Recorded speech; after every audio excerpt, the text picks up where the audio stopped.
This channel does not promote any violent, harmful, or illegal activities. All content provided by this channel is meant for an educational purpose only. তিলোত্তমা ধর্ষণ খুনের ঘটনায় নয়া twist. ঘটনার দিন দুপুরের পর আরজি করে পৌঁছেছিলেন সুশান্ত রায়। টিভি9 বাংলায় স্বীকার করলেন রাজ্য মেডিকেল কাউন্সিলের সহ সভাপতি। আচ্ছা, ঘটনাস্থলে কিভাবে পৌঁছলেন সুশান্ত রায়, কার ফোন পেয়ে পৌঁছলেন? মাসকট স্পিন কন্ট্রোল ল্যাবের পরীক্ষায় এটি প্রমাণিত। কেয়াসেট আলোপেক্স পেন্টা অ্যাক্টিভ নতুন চুল গজাতে সাহায্য করে, চুল পড়া বন্ধ করে। Keya Seth Alopex penta active 10 hair fall প্রবলেমের একমাত্র সলিউশন। জানবো, সহকর্মী সৌরভ রয়েছেন আমার সঙ্গে, সৌরভের সঙ্গে কথা বলবো। তার আগে একবার শোনাই আপনাদের এই সুশান্ত তিনি কি বলছেন, শুনুন। 8 তারিখ 8, 9, 10 3 দিন ছিল মিটিং। তো 9 তারিখে সকালবেলা ওই 10:30 10:30টার সময় ক্যালকাটা মেডিকেল কলেজে একটা ব্লাড ডোনেশন ক্যাম্প ছিল। সেখানে আমরা মেডিকেল কাউন্সিল থেকে আমাদের ইনভাইট করেছিল। মিটিং চলাকালীনই হঠাৎ করে আমাকে একজন ফোন করে জানালো যে ওই যে এরকম একটি মেয়ে এখানে মারা গেছে, রেপ হয়েছে, এই ধরনের কিছু একটা বলেছে আর কি। হ্যাঁ, রেপ হয়েছে, মারা গেছে, এই ধরনের কথা বলেছে। তখন আমাদের কাউন্সিলিং মিটিং চলছিল। কাউন্সিলিং মিটিংটা আমি সুচিত্রাকে সঙ্গে সঙ্গে জানালাম, কারণ যে মেয়েটি মারা গেছে সে তো ডাক্তার, আমাদের কাউন্সিলের মেম্বার একজন, আমাদের কাছ থেকে তো রেজিস্ট্রেশন করা হয়। তখন মেডিকেল কাউন্সিল থেকে আমরা একটা টিম করে, ধরুন আমি, ডক্টর দে, বিরূপাক্ষ ছিল ওখানে, বিরূপাক্ষ, তারপর তাপস চক্রবর্তী, এরকম ভাবে আমরা কয়েকজন মিলে গিয়েছিলাম ওখানে। তো দুপুর 12টার সময় অধ্যক্ষ ফোন করেছিলেন? না, অধ্যক্ষ ফোন করেনি। আপনাদের যারা ছাত্রছাত্রী আছেন তারা? 12:10 আমি যে এক্স্যাক্টলি টাইমটা বলতে পারবো না, কিন্তু 12:10 আমি পৌঁছাই। তারপরে তার কিছুক্ষণ পরেই তার মিটিং চলছে, সেই সময় আমার কাছে একটা ফোন আসে। সেটাকে আপনি বলতে পারবেন কার ফোন, মানে এখন মনে আছে? দেখলে কি, এগুলো তো মনে রাখার জিনিস নয় না, সারাদিন অনেক ফোন আছে, আমাকে দেখতে হবে কে করেছিল।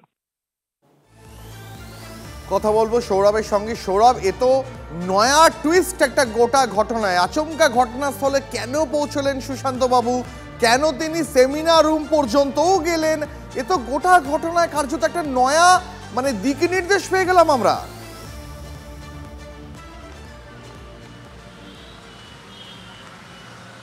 দীপ, দেখো, প্রথম দিন থেকে আন্দোলনকারীরা যে প্রশ্ন তুলছেন যে একটা ঘটনাস্থল, প্লেস অফ ক্রাইম, সেখানে অনেকে গিয়েছিল যারা অনভিপ্রেত, অনাহুত, যাদের সেখানে থাকার কথা নয়, তারা কেন একটা প্লেস অফ ক্রাইমে গিয়ে সেখানে তাদের পদচিহ্ন ফেলে এলেন।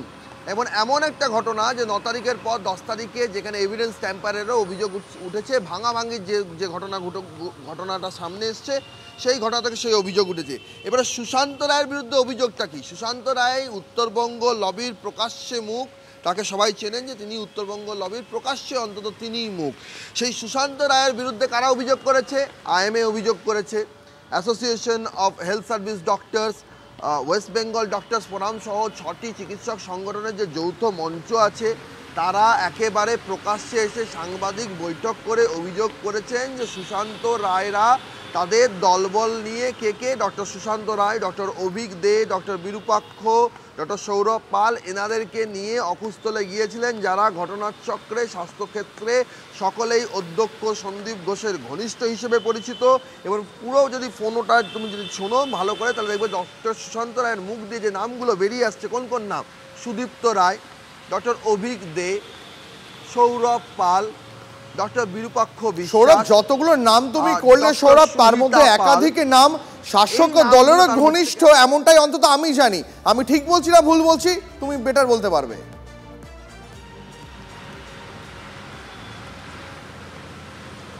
দীপ, দেখো, ঘনিষ্ঠতা অবশ্যই শাসক দলের শিবিরের মধ্যে তারা রয়েছেন, কিন্তু তারা মূলত এটাকেই উত্তরবঙ্গ লবি ধরা হয়, বা এই উত্তরবঙ্গ লবি যে প্রভাবশালী যে উইং, সেই প্রভাবশালী উইং হিসেবে এই চিকিৎসকদের নাম ধরা হয়। এবারে বিতর্কের জায়গাটা কোথায়? তিনি যে ঘটনাক্রমের বর্ণনা দিচ্ছেন যে দুপুর 12:10 নাগাদ তার কাছে একটা ফোন আসে, তার কাছে ফোন চলে গেল। ফোনে কি বলা হলো? তিলোত্তমা ধর্ষণ এবং খুন হয়েছেন। তিনি ফোন পেয়ে গেলেন যে তিলোত্তমা ধর্ষণ এবং খুন হয়েছে, আর বাবা মাকে বলা হচ্ছে আত্মহত্যা। পরবর্তী ক্ষেত্রে কি? তারা দলবল নিয়ে পর তারা গেলেন ক্রাইম সিন অব্দি, অকুস্থল সেমিনার রুম পর্যন্ত তারা পৌঁছে গেলেন। তারা কেন গেছিলেন তিনি বলছেন, ওয়েস্ট বেঙ্গল মেডিকেল কাউন্সিলে যেহেতু চিকিৎসকদের নাম নথিভুক্ত থাকে সেই জন্য সেই জায়গার থেকে তারা গিয়েছিলেন। তাই যদি হয় তাহলে তারা প্লেস অফ ক্রাইমে কেন গেলেন? তারা তো অন্য কোথাও অপেক্ষা করতে পারতেন। ওটা তো সেখানে তো কারো যাওয়ার কথা নয়, ওটা তো পুলিশের সেল করে দেওয়ার কথা সেই জায়গাটা। সেটাই তো বিতর্কের মূল বিষয়বস্তু। পরবর্তী ক্ষেত্রে সেখান থেকে বেরিয়ে তিনি বলছেন তিনি অধ্যক্ষের ঘরে যান, সেখানেও কিছুক্ষণ সময় কাটান, পরবর্তী ক্ষেত্রে 5টা থেকে 5:30টার মধ্যে তিনি বেরিয়ে আসেন। প্রশ্ন হলো এই যে সময়কালটা তিনি বলছেন যে 12:10 তিনি ফোন পেলেন, তারপর তিনি দুপুরে 12:10 পর তিনি সেখানে একটা মিটিং সেরে পৌঁছন, একবারে সকলকে সঙ্গে নিয়ে গেলেন, অধ্যক্ষের ঘরে বৈঠক করলেন। তাহলে সেমিনার রুমে বৈঠক হয়েছে বলে যে অভিযোগটা উঠছে সেটা তো দেখা যাচ্ছে কার্যক্ষেত্রে একেবারে সত্যি ঘটনা। তারা তো সেখানে ছিলেন, তারা সেখানে কেন ছিলেন, তারা সেখানে কেন আলোচনা করেছিলেন? একটা সিন অফ ক্রাইমে তারা যাবেন কেন? সেখানে তো এভিডেন্স নষ্ট হতে পারে, এতজনের ফুটপ্রিন্ট কেন পড়বে? সেইটাই তো স্পষ্ট বক্তব্য, সেই প্রশ্নটাই চিকিৎসক সংগঠনগুলো তুলছে। ফলে সার্বিকভাবে তথ্য প্রমাণ লোপাটের যে অভিযোগ এবং সেই তথ্য প্রমাণ লোপাটের অভিযোগের সঙ্গে যে নামগুলো ঘোরাফেরা করছে সেখানে কিন্তু দেখা যাচ্ছে যে তারা যে কথাটা বলছেন যে এক সেমিনার রুম অবধি পৌঁছে যাওয়া, পরে অধ্যক্ষের ঘরে বৈঠক, এই দুটো জায়গাতেই সন্দেহ প্রকাশ করেছে আন্দোলনকারীরা। তিনি বলছেন এটা আসলে রাজনীতি, তাদের নাম বদনাম করার চেষ্টা হচ্ছে। তবে একটা বিষয় স্পষ্ট যে সুশান্ত রায়রা জানতে পেরে যান তিলোত্তমা ধর্ষণ এবং খুন হয়েছে দুপুরের মধ্যে, বাবা মা জানতে পারেন না। ঠিক সৌরভ, এটাই সব থেকে বড় প্রশ্ন। অনেক ধন্যবাদ তোমাকে সৌরভ, সঙ্গে থাকো, আবার পরবর্তীতে তোমার সঙ্গে কথা বলবো। তবে এই যে সৌরভ যার কথা বলছিল, যে লবির কথা বলছিল, উত্তরবঙ্গ লবি, তিলোত্তমার ধর্ষণ খুনের চর্চায় এই উত্তরবঙ্গ লবি নজরে, প্রভাবশালী চিকিৎসকদের ভূমিকা।